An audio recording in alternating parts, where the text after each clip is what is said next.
Hello everyone, and welcome back to KEROLAD. This story is going to be a little bit different. This wasn't an expedition that ended in total ruin. There was no catastrophic sinking, no mass starvation, and yet, something happened on this journey that would remain buried for over a century. This would turn out to be a secret so disturbing that when it was finally uncovered in the last 50 years, it completely rewrote the history of the expedition. This wasn't just an Arctic mission gone wrong, it was something far more sinister. As always, viewer discretion is advised. Let's get started.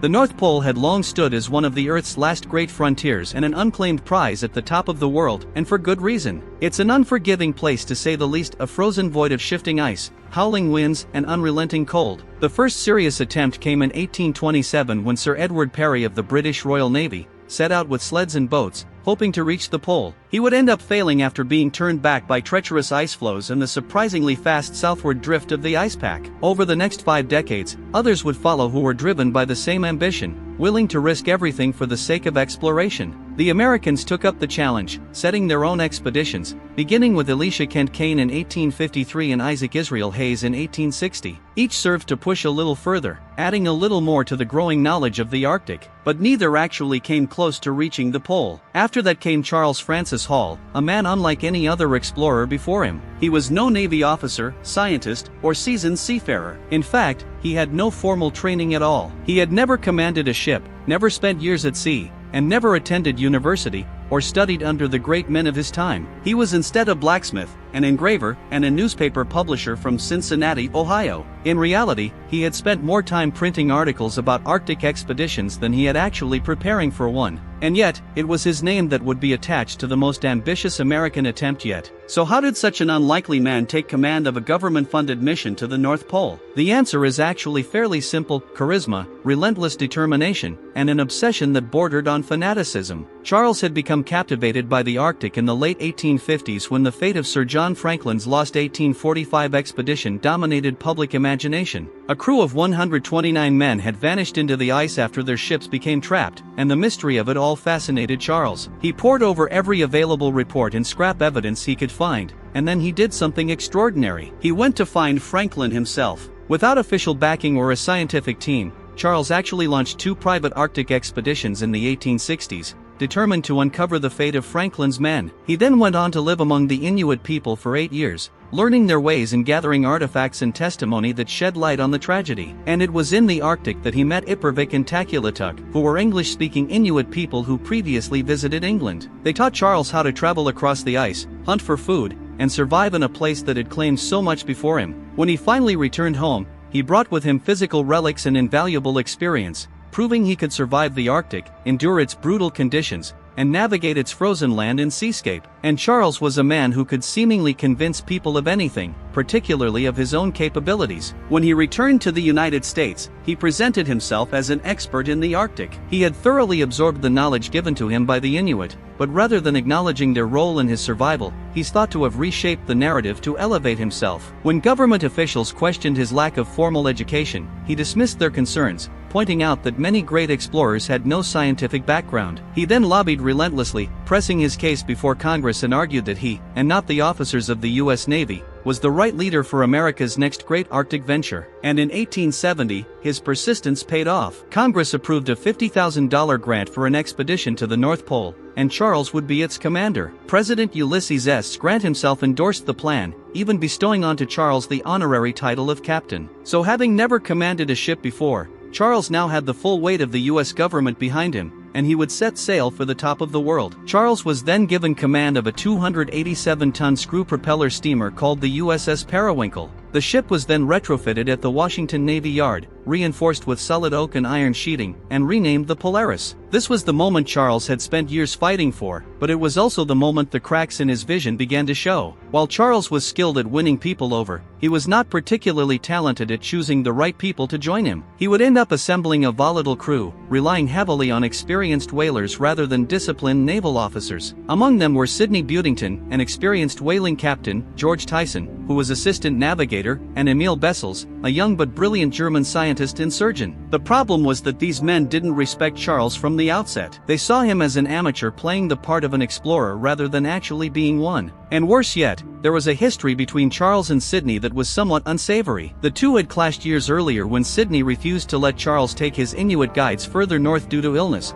and that resentment lingered. Then, muddying the waters even further, Charles, Sidney, and George were all technically captains in their own right. So from the get-go, the Polaris had too many leaders and not enough unity. But in any case, after a stop at the Brooklyn Navy Yard, the Polaris set out on June 29, 1871 under bright summer skies. This should have been a triumphant moment as America's boldest attempt to reach the North Pole was getting underway. But instead, it was the beginning of a slow and inevitable collapse. Trouble started before the ship even left port as the hastily assembled crew began to fracture. 4 men deserted almost immediately, including a cook, a seaman, a fireman, and an assistant engineer, all vanished before the ship even set sail. The steward also turned out to be drunk, and Charles dismissed him on the spot. A replacement assistant engineer that had to be found at the last minute, delaying the voyage before it had even begun. Then, by the time the Polaris even reached St. John's, Newfoundland in Canada, the simmering tensions between the officers and scientific staff had already boiled over into outright defiance. Bessels, with the support of expedition meteorologist Frederick Meyer, flatly refused to recognize Charles's authority over the scientific staff. And their insubordination then quickly spread throughout the ranks, deepening divisions among the crew. Charles may have been the expedition's commander in title, but on board the Polaris, his control over the crew was in question from the start. The men also quickly split into factions, and national identity played a role in the division as many of the Germans sided with Bessels,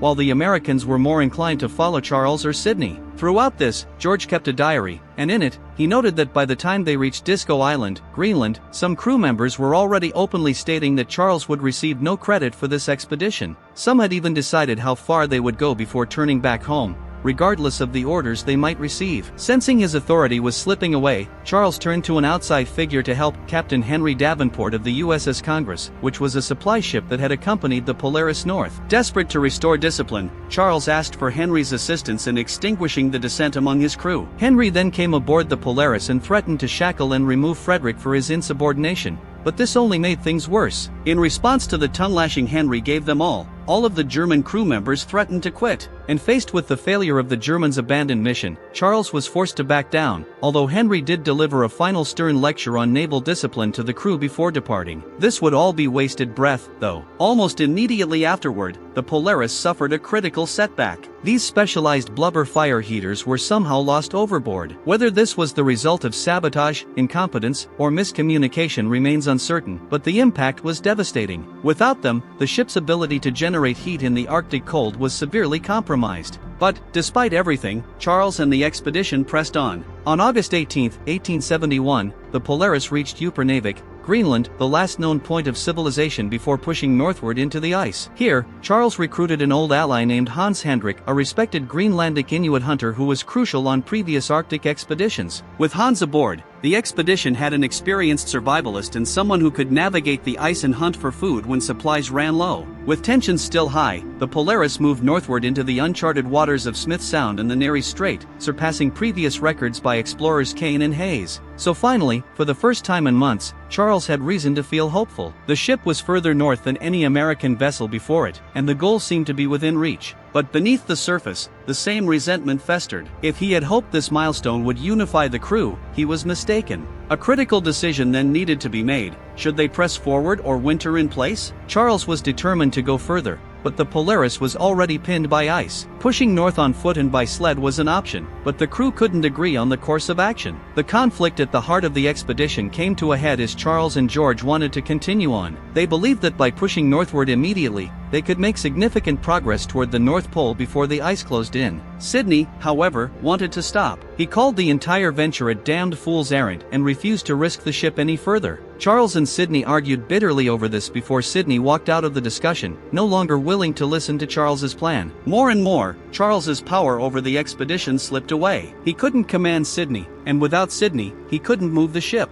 So, with no other choice, Charles ordered the Polaris to anchor for the winter at a sheltered cover in Greenland, a place he named Thank God Harbor. Now, it goes without saying that Arctic winters are brutal, and if the crew was going to survive, they would need to fortify their position. Preparations then began as supplies were brought ashore. The crew stocked food and fuel in case the ship was damaged. A winter encampment was also built as the men built shelters in the ice, ensuring they had a fallback in case the Polaris became uninhabitable. Hunting parties were also organized to supplement their rations with muskox, seals, pulvers, and whatever else they could find. But while these were all time-worthy pursuits that would increase their chances of surviving, animosity still ran high among the men. Charles had come to distrust Sidney completely. He actually even confided in George that Sidney could not be trusted with the ship and had several reasons to be concerned. For one, Sidney had raided the alcohol stores, drinking heavily while the expedition teetered on the edge of failure. As the ship's captain, he should have been ensuring the crew's survival, not indulging in alcohol. But incredibly, Sidney was actually not the only one. The chief engineer, Emil Schumann, had gone so far as to craft a duplicate of Sidney's key to the storage area where the alcohol was kept,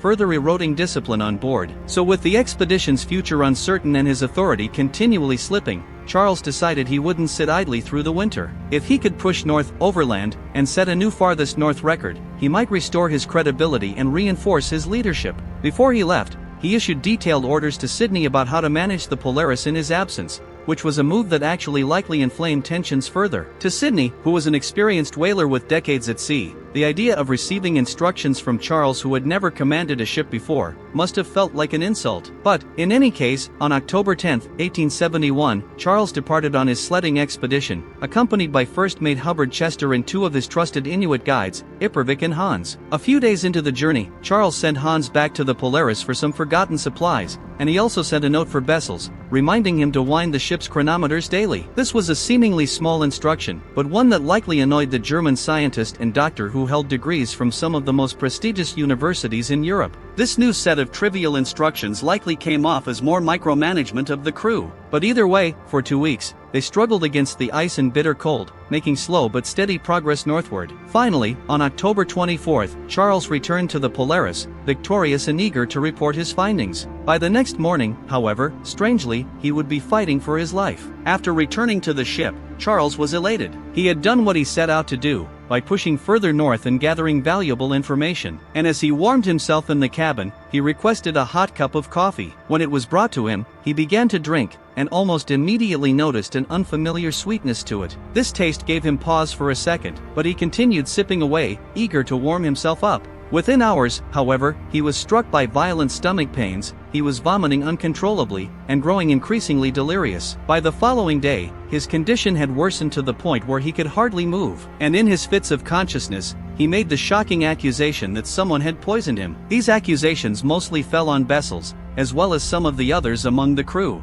Charles then refused Bessels' medical treatment and would only accept liquids from Takulatuk, his trusted Inuit companion. George's journal recorded that Charles remained deeply distrustful, believing that he had been deliberately poisoned. Bessels, meanwhile, dismissed the accusations outright. He insisted that Charles had suffered a stroke, possibly brought on or worsened by his exposure to the cold during the sledding expedition, but Charles refused to believe this. Then, inexplicably, after a few days of slight improvement, he relented, allowing Bessels to treat him starting on November 4th. Shortly thereafter, Charles's symptoms rapidly deteriorated. He became completely incoherent, raving in feverish fits before collapsing entirely. By November 8th, Charles succumbed to his ailment and passed away. Bessels was then officially diagnosed the cause of death as apoplexy, another term for stroke, but no autopsy was performed. Instead, his body was carried ashore, wrapped in a flag, and buried in the frozen ground of Thank God Harbor. To many of the crew, Charles' death was suspicious, and George made sure to record it in his journal. The timing just seemed too convenient. The conflict between Charles and the senior officers, particularly Sidney and Bessel,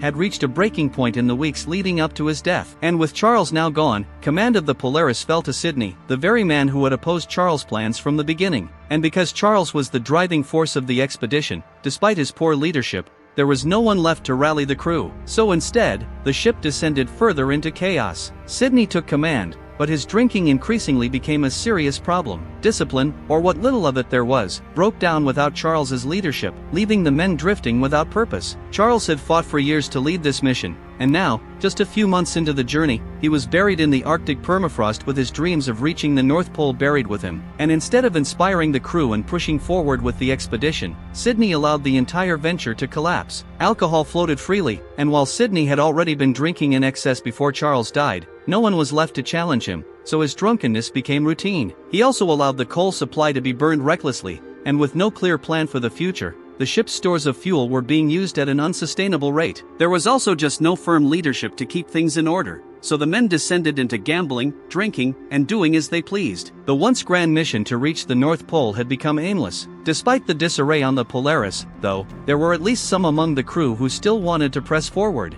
On June 6, George and Bessels led a small expedition north by boat, hoping to scout a route closer to the North Pole. Unfortunately, the first attempt failed almost immediately as their whaleboat was crushed by the ice. A second try afterward then failed for the same reason, so with resources dwindling and leadership in shambles, the crew finally abandoned any further attempts at the North Pole. The mission was effectively over. With nothing left to accomplish, Sydney turned the Polaris south in August 1872, intending to return home. By October, as the Polaris drifted southward through Smith Sound, a powerful storm hit, pushing it dangerously off course. And then before anyone could react, the vessel lurched violently and slammed into the ice pack. The hull then shuddered with the impact, tilting at an unnatural angle as the water began rushing in. Amid this chaos, Sydney ordered some of the men onto the ice to lighten the ship's load and told others to start throwing cargo overboard. So in the dark, the crew worked frantically, hurling crates, barrels, and supplies onto the surrounding ice. Meanwhile, the wind continued to howl and drowned out their voices as the ice beneath them shifted and cracked. Somewhere in this confusion, 19 men, including George, Frederick, several sailors, the cook, the steward,